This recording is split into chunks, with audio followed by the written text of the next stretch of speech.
Bom dia a todos. Estamos aqui mais um domingo, representando o Grupo Espírita da Prece, tentando manter as nossas atividades, que por enquanto não nos é possível exercê-las na nossa casa espírita. Estamos tentando enviar essa mensagem através da internet, através do Facebook, do nosso site, para que chegue aos frequentadores, aos espíritas que acompanham as nossas exposições, para aquelas pessoas que gostam de buscar um conhecimento um pouco maior acerca da Bíblia, acerca do Evangelho e acerca da doutrina espírita. Rogamos a Deus, nosso Pai, a Jesus, nosso Mestre, que nos ilumine, para que possamos levar uma palavra que console, que conforte, que traga ânimo àqueles que estão passando por momentos difíceis, por dor, por sofrimento, que essa mensagem possa alcançar seus corações, levando um pouco de alento e de conforto. A direção da casa nos pediu que conversássemos hoje sobre o Salmo 23. O famoso salmo que começa: "O Senhor é meu pastor". Nós vamos nos propor a analisar frase por frase desse salmo. Mas, como parte introdutória, precisamos entender que os salmos são traduzidos como hinos ou como louvores do hebraico Tehillim, são os louvores. A grande maioria dos salmos foram feitos por Davi, pelo rei Davi do povo hebreu, mas também alguns salmos feitos por Asaf, por Coré, por Salomão e até atribuídos alguns a Moisés. E é preciso que nós iniciemos a nossa análise entendendo que há diferença na numeração dos salmos. A Bíblia hebraica traz a numeração dela, mas quando a Bíblia hebraica foi traduzido para o grego, a chamada Septuaginta, essa tradução ficou com um pouco de diferença do número. Normalmente, um número a mais entre o Salmo 10 e o 148. E depois, quando foi feita a tradução do grego, dessa Septuaginta, para a Vulgata, para o latim, eles mantiveram essa numeração grega. E hoje a gente precisa observar em qual Bíblia estamos lendo para a gente achar o salmo correto. Nós vamos seguir a numeração que nos foi proposta, pela Bíblia de Jerusalém, que mantém a numeração inicialmente vista na Bíblia hebraica. Bom, Davi viveu 1000 anos antes de Cristo. Davi nasceu em 1040 antes de Cristo. Davi era filho de Jessé, era pastor, e ele inicialmente serviu ao rei Saul. O rei Saul foi o primeiro rei do povo hebreu, o primeiro rei de Israel. E Davi inicialmente serviu a esse rei. Foi um grande guerreiro, travou muitas batalhas a serviço do rei Saul. Só que Davi começou a ficar muito conhecido, muito elogiado por causa de seus feitos, e o rei Saul começou a ficar com medo e também enciumado em função do desempenho e da fama que Davi foi criando nas batalhas. E, como o próprio profeta Samuel nos diz no seu primeiro livro, o rei Saul começa a ser atormentado por um espírito. E ele começa a perseguir Davi e tenta matar Davi. Davi foge e o rei Saul inicia uma caçada implacável na busca de matar Davi. E é nesse momento, né, de muita dificuldade para Davi, onde ele está fugindo, que ele escreve esse Salmo 23, o famoso Salmo 23 de Davi. Então, foi um momento de muita dificuldade, de dor, de sofrimento para Davi, porque este não entendia as razões da tanta perseguição de Saul, já que ele tinha com ele mesmo que ele era um bom guerreiro, ele serviu bem ao rei. Mas, numa dessas perseguições e fugas de Davi, ele escreve o Salmo 23. E nós vamos nos propor a analisar frase por frase do Salmo 23, porque nós vamos ver que há muita confusão nas traduções, há equívocos nas traduções. E nós vamos usar o estudo feito pelo professor Severino Celestino para nós embasarmos as nossas ponderações. Eu vou compartilhar com vocês, inicialmente, o texto hebraico. Esse é o texto em hebraico, né, que nós não temos conhecimento, a imensa maioria de nós não tem, mas o professor Celestino trouxe essa tradução para nós. Esse é o texto hebraico transliterado, ou seja, é a conversão daquela linguagem hebraica para uma linguagem um pouco mais próxima da nossa, mas ainda difícil para nós entendermos. E nós vamos pegar frase por frase e vamos analisar, vamos trazer algumas ponderações para o nosso enriquecimento. E, ao final, nós vamos mostrar o Salmo 23 na tradução que nós julgamos a mais correta, a que vai nos dar condição de um melhor entendimento. Então, para começarmos, a primeira frase: o Senhor é meu pastor, não me faltará. A gente já vê aqui a participação muito forte da figura do pastor por povo hebreu. O povo hebreu vivia de pastorear o seu rebanho, seu gado, suas ovelhas. Eles viviam pastoreando, então era uma figura muito conhecida do povo hebreu. E eles usavam, muitas vezes, o termo Adonai. Adonai é meu pastor. Adonai, porque Adonai é aquela palavra onde se coloca muito respeito para uma pessoa. Aquela pessoa tem autoridade, é o Senhor. Então, algumas vezes nós vamos ver Adonai é o meu pastor. O Senhor é o meu pastor. E essa figura do pastor é uma figura que mostra aquela figura, aquele ser que protege, que guia, que conduz, que cuida do seu rebanho. Que nos remete à figura de Deus, de nosso Pai, que cuida de nós, que nos conduz, que nos é providência. Em muitas das traduções vem: o Senhor é meu pastor, nada me faltará.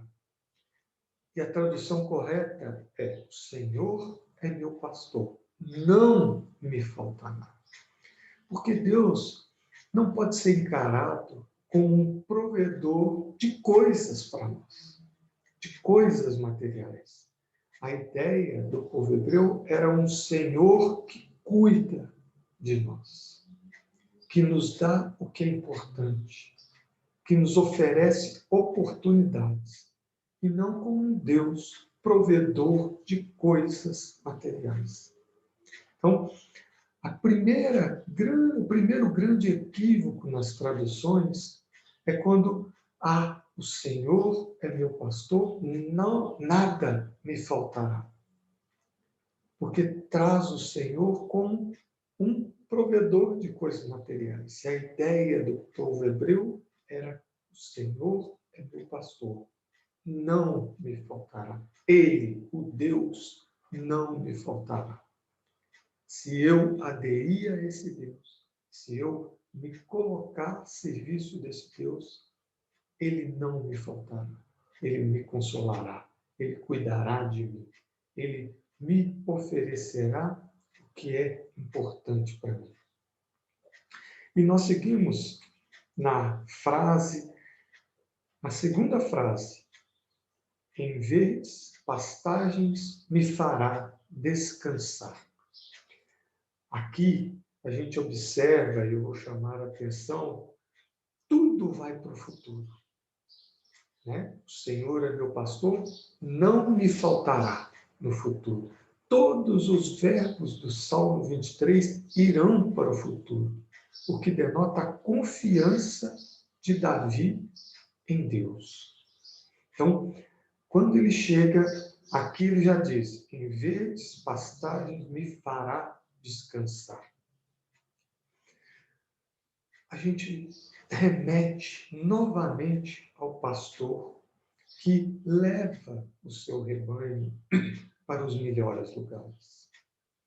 E a gente volta para Deus, porque Deus sempre nos coloca no ambiente correto, com as pessoas certas, para o nosso maior proveito espiritual. E aí Davi segue dizendo: para a tranquilidade das águas me conduzirá, mais uma vez no futuro. E nós vemos aqui a água como o elemento que sustenta a vida, o elemento que propicia a colheita, o elemento que oferece oportunidade das ovelhas, do gado, de nós humanos nos mantermos vivos. Então, aqui, a figura da água como a fonte da vida. E aí, nós vamos voltar um pouquinho no primeiro livro da Bíblia, o livro de Gênesis, onde, na primeira frase, no capítulo 1, a gente vê: no princípio, Deus criou os céus e a terra. E essa palavra céus foi traduzida como céus, ela vem do hebraico chamaim, que significa ali existe água, a fonte da água, a água e o fogo. Então a gente vê que no princípio já existia a água como a fonte da vida. Quando a gente vê no livro de Gênesis, no princípio, Deus criou os céus e a terra. Ou seja, das primeiras coisas da criação, a água. Importante para todos nós. Essencial para que haja manutenção da vida. A gente segue um pouco mais na conversa espetacular de Jesus com Nicodemos, que João nos traz no capítulo 3, onde Jesus também faz referência à água. Quando Jesus diz a Nicodemos: se alguém não for gerado da água e do Espírito, não pode entrar no reino de Deus. Então, Jesus também nos remete à água como fonte material. Se alguém não for gerado da água e do Espírito. E depois ele completa o raciocínio com Nicodemos. O que é carne é carne, o que é espírito é espírito. Então, mais uma vez, a água como fonte da vida, como elemento essencial para a manutenção e prosperidade na vida. E aí ele segue nos dizendo: fará meu espírito voltar. Aqui a gente vê grandes equívocos nas traduções. Muitas vezes a gente vê a tradução da seguinte maneira: restaura minhas forças, restaura a força da minha alma, restaura a minha alma. Mas quando nós vamos no texto hebraico, a gente vê o verbo shuv, que significa voltar, regressar. Vamos ver no início aqui. A gente vê esse termo, shuv, no hebraico transliterado, nashif e shover. Porque shuv é voltar e shover é o voltará. Alguma coisa voltará, nafesh, que é espírito, que é alma. Então a gente vê uma clara adulteração nas traduções, porque há uma ideia muito nítida de que o espírito voltará. Ou seja, uma ideia de renascimento, de reencarnação. Então, é uma ideia que era muito tranquila, que fazia parte da cultura hebraica, da cultura do povo judeu. Então, nessa frase, a gente vê muito claramente para Davi que o Senhor fará o Espírito voltar, ou seja, nos dará uma nova oportunidade. E a gente vê Jesus falar disso nessa mesma conversa com Nicodemos, que está em João capítulo 3, quando Jesus diz a Nicodemos: quem não nascer de novo não pode entrar no reino de Deus. Quem não nascer de novo não pode entrar no reino de Deus. E Nicodemos responde a Jesus: mas como pode um homem velho voltar para o ventre de sua mãe? E Jesus responde para Nicodemos: Nicodemos, o que é carne, o que é espírito. E aí ele é categórico na última fase: vos é necessário nascer de novo. Então, Jesus era judeu. Jesus foi criado como judeu. Jesus vivia essa cultura do povo hebreu, do povo judeu. E Jesus tinha essa ideia muito clara do renascimento, da nova oportunidade, da reencarnação.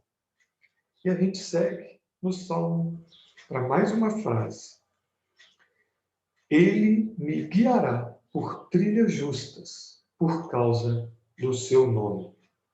E aqui, Davi nos mostra que ele, o Senhor, o Deus, nos guia com sua sabedoria, mas também nos guia por trilhas da justiça. Ou seja, nós temos um Deus que nos ama, mas nós temos um Deus que é justiça, que dá a cada um segundo o seu procedimento, que oferece a cada um o que cada um de nós oferece ao outro. Essa é a lei de justiça, amor e caridade. E Davi já traz esse conceito de que Deus nos guia dentro de uma justiça divina perfeita.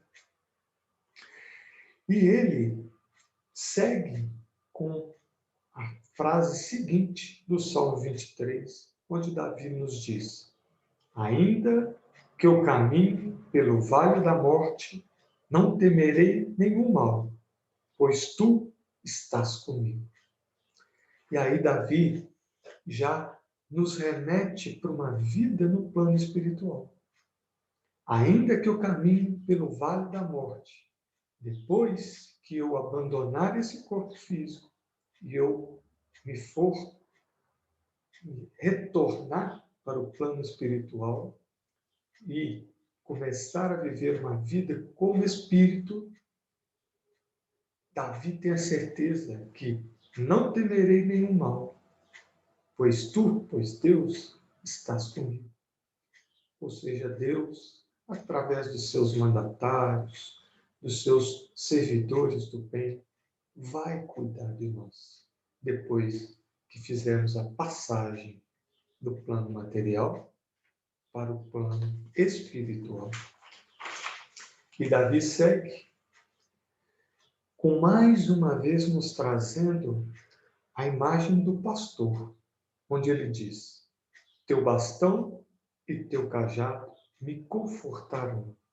Mais uma vez, de tamanha importância essa imagem do pastor, onde o bastão era usado para defesa, para punição, o cajado para proteção, nos traz mais uma vez a ideia da justiça divina, mas nos traz principalmente a ideia de um Deus zeloso, de um Deus que nos protege, de um Deus que nos conforta, de um Deus que nos guia nos caminhos da vida, um Deus que nos oferece a oportunidade de crescermos enquanto espírito, de nos redimirmos enquanto um ser espiritual.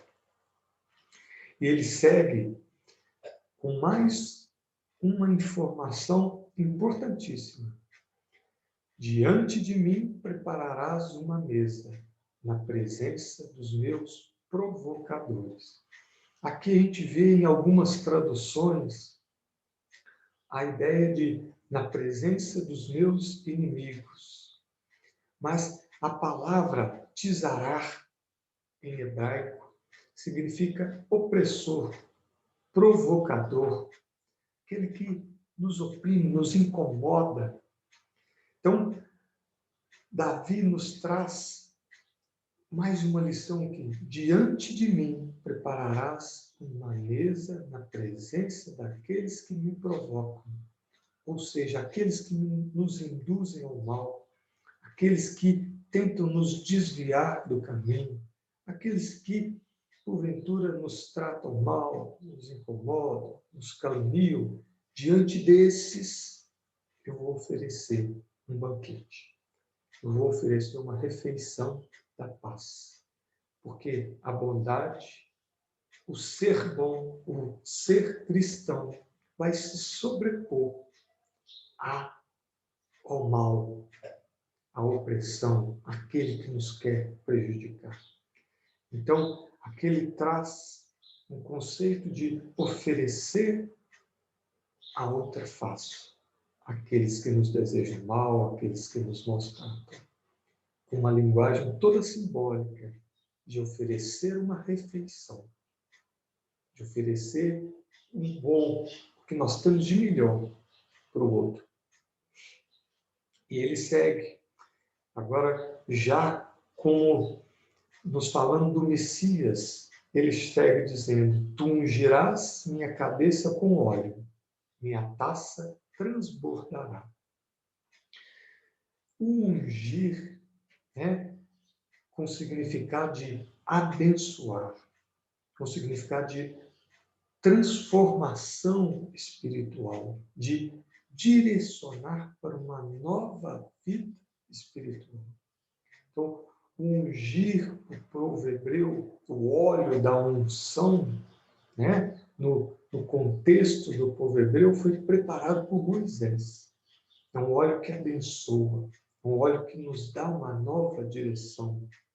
Quando a gente pega o significado da palavra Messiach, em hebraico, é ungido, é o Messias, o ungido de Deus. E essa ideia já foi prevista pelo profeta Isaías, de que o Messias, o ungido, o Messiach, viria da linhagem de Davi. Isaías, no capítulo 9, 5 e 6, ele fala do nascimento de um menino, príncipe da paz, que vai levar essa paz ao reino de Davi, a Israel. Então, Isaías nos traz já que o Messias seria descendente de Davi. E depois, Mateus, no início do seu evangelho, quando traz a descendência de Jesus, ele fala, desde Davi, chega a José, pai de Jesus, porque a descendência era dada pelos homens. Então, ele vem desde Davi, chega a José e fala de Jesus como o Messias prometido que viria da casa de Davi. Então, essa ideia do ungido do Messias é uma ideia muito antes de Jesus. Foi prevista pelos profetas. Foi colocado em louvor por Davi. E a segunda parte da frase, onde ele diz, minha taça transbordará, é a alegria da renovação. É o júbilo da conquista do ser, da conquista de nós mesmos. Quando nós dominarmos a matéria, nos autoconhecermos, nós vamos transbordar a nossa taça de alegria. Nós vamos nos encher dessa alegria até transbordar, quando nos aproximarmos de Deus, quando formos abandonando o mundo de prova e expiação, buscando um mundo regenerativo, buscando um mundo feliz, nos aproximando do que Deus tem para nós, da proposta de vida que Deus trouxe para nós. E, já caminhando para o fim, Davi nos diz, certamente, bondade e benevolência me seguirão todos os dias das minhas vidas. Não é no singular. Muitas traduções vêm no singular. Só que a palavra hebraica é shaim, que é vidas. Porque era um conceito muito tranquilo do povo hebreu, da reencarnação, do renascimento. Então, a bondade e a benevolência de Deus vai nos seguir no futuro, vai nos oferecer outras vidas para nosso crescimento, para que nós nos ajustemos enquanto ser, para que nós nos aprimoremos enquanto espíritos. E a última frase do Salmo 23 de Davi é: voltarei na casa de Javé por longos anos. Fica claro para Davi que, mais uma vez, vai voltar, vai regressar. É o verbo chuve. Nós vamos regressar para a casa de Javé. Nós vamos regressar para a casa de Deus. É o Beveit Yavé. Casa de Deus, casa do Senhor. Nós vamos voltar para a casa do Senhor, não para a eternidade, como muitas vezes se traduz para sempre, para a eternidade. Não é isso. A palavra hebraica é Lorek Yamim, por muitos anos, porque nós não vamos nos mudarmos para o plano espiritual e ficar numa situação de beatitude, de contemplação eternamente. Nosso trabalho continua. Nosso trabalho de aprimoramento, de crescimento espiritual continua. E, por vezes, teremos que renascer na carne, renascer no plano material, para nos aperfeiçoarmos enquanto espíritos. Então, a ideia do povo hebreu é que nós voltamos para o Beit Yavé, para a casa de Deus, mas depois retornamos para a matéria. Nós renascemos para uma nova oportunidade. Então, não há uma vida espiritual para sempre, eterna. Existe um tempo nessa vida espiritual. E, após essas reflexões, eu vou mostrar para vocês aqui como fica o Salmo 23. Lindo Salmo 23, uma pérola de Davi. Ele ficaria dessa maneira. Depois, infelizmente, nós não temos tempo para comparar com outras traduções, para nós mostrarmos os equívocos, mas com o texto aí na tela, vocês podem comparar com outras traduções bíblicas, né? Então, vamos terminar a nossa exposição com a leitura do Salmo de Davi. O Senhor é meu pastor, não me faltará. Em verdes pastagens me fará descansar. Para a tranquilidade das águas me conduzirá. Fará meu espírito voltar e me guiará por caminhos justos por causa do seu nome. Ainda que eu caminhe pelo vale da morte, não temerei nenhum mal, pois tu estarás comigo. Teu bastão e teu cajado me confortarão. Diante de mim prepararás uma mesa na presença dos meus provocadores. Tu ungirás minha cabeça com óleo, minha taça transbordará. Certamente, bondade e benevolência me seguirão todos os dias das minhas vidas. E voltarei na casa do Senhor por longos anos. É isso, pessoal. Que Jesus nos abençoe, que Jesus nos conduza para que o conteúdo desse salmo toque nossos corações e nossas mentes. Um bom domingo a todos, que o Senhor esteja conosco. Paz em Jesus sempre.